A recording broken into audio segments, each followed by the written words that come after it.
Am I for divorcing my pregnant wife because she looked in my phone?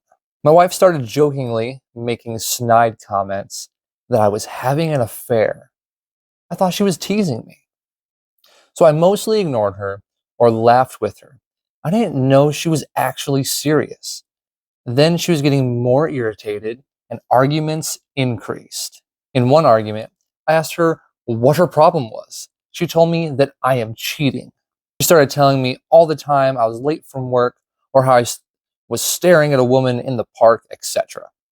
I tried to explain everything and resolve her doubts. I even offered her therapy to clear her doubts. Then she started demanding to see my cell phone. I was like, nope, I don't have to do it. I never asked to see her cell phone either, by the way. She told me if I have nothing to hide, I should do it. I told her she should trust me, and I should not have to give proof of my honesty to her. She would not let it go. So I unlocked it and told her if she looks into my phone, we are done. She checked my phone, and I just went numb. Of course, she didn't find anything.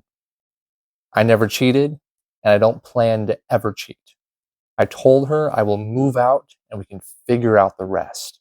She freaked out and tried to apologize, but there's no going back. She now is blaming it on pregnancy hormones, saying she was having dreams that I was cheating. I understand that, but she should have trusted me. I don't have to provide proof. It should be implicit. Otherwise, why marry me? If she was having bad thoughts, we could just talk it out and go to therapy. She should not have put me in this position. It's very insulting. My own wife wants proof of my fidelity. She thinks I am that kind of person who would cheat on his wife, pregnant wife on top of that. She called her parents and they called mine. They're all trying to make me forgive her. I have made up my mind. She crossed the line. It's over. I just feel sad. I planned a lot of things. I'd spent countless hours baby-proofing the house. I just wanted a happy family for myself, and it's all gone. I have to figure out how to be a single parent. My phone is buzzing all fucking day. Stop replying to texts and receiving calls. I do think I have a right to be trusted in my own marriage without having to give proof every step of the way. I largely work from home. I did not spend lots of time away from her. I have to go to work 2 days a week. For those of you that want to see a breakdown, I don't know if I'm going to have to cut it off or if I'll be able to be like breakdown. But here's the breakdown, right? So here's some questions for us to ask ourselves. Some questions to ask ourselves on this one is this. How long have they been married, right? Because we're like, oh, how long have they been married, right? Because they get pregnant and then get married.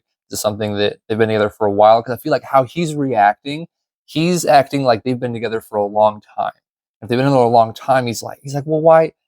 This is crazy. Great. How long have they been married? How long was she accusing him? Because in the beginning it said that she was like teasing him, right? But then like, how long was that going on? Because after a while that like eats away. Like even the person who it's being said to, and so like you kind of wonder like where it's coming from, but you don't want to talk about it, or you know what I mean? So then it just snaps one day and like it's crazy. How long was she accusing him of cheating?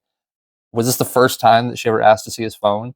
Because from what he said, it sounds like it, right? So if we assume they've been married for like say a couple years and she was accusing him for like a month or so, and this is the first time she asked to see his phone. Let's assume all those. Did he overreact? In the comments, there were a lot of people that were saying that he overreacted and that it was how are you going to leave your wife over a phone, over her looking at your phone? And I did some looking, right? And so like for me, my initial thought was I was like, damn, shitty. But like, I don't know if I agree, but I understand. I understand where he's coming from as far as not wanting to be in that position. I understand that. But you're having a child and you're going to be a parent either way. I don't know. Like, I'm kind of on the fence on this one because I don't know. I understand, but like, okay, no, you know what? I'm figuring it out. I don't think he should have left. I think that's something you can work through. I think he overreacted. That's the stance I'm going to take. He overreacted, and I think that he is the asshole because why would you leave somebody over a phone, over like looking at a phone, and like accusing you of cheating and you're not cheating, so you can have all the proof that you weren't? It sucks, but like everybody has troubles in relationships. Some are different than others, but so like here's the thing, right? So in comments, there were a few things I wanted to discuss with y'all and see what y'all think. He just want out of the marriage because some people were saying like seemed like how he was saying it that he just kind of like wanted out. I mean, did he just want out? And this was just his way of being like, oh look, first straw, here's my excuse. And then he kind of made it sound like baby proofing the house was a waste of time. But it's like he spent all that time thinking about it and like baby proofing the house and all that. But like you're still gonna be a parent. Like still, like you said, you're gonna move out or whatever, which was a very rash decision. But I mean, I don't know what the time period is on this. Like it wasn't a waste. Like you're still a parent and you're still, you know, at your new place, you're gonna baby proof that one. You know what I mean? It's more expensive to move out too. Why would you do that to yourself? Try to work through a problem. Like nobody actually cheated and nobody actually like, feelings were hurt. I don't know. Like, I don't even know how old these people are either. And the main thing from the comments that I really I dug into a little more than I normally do on these things is we talked about something called pregnancy psychosis, right?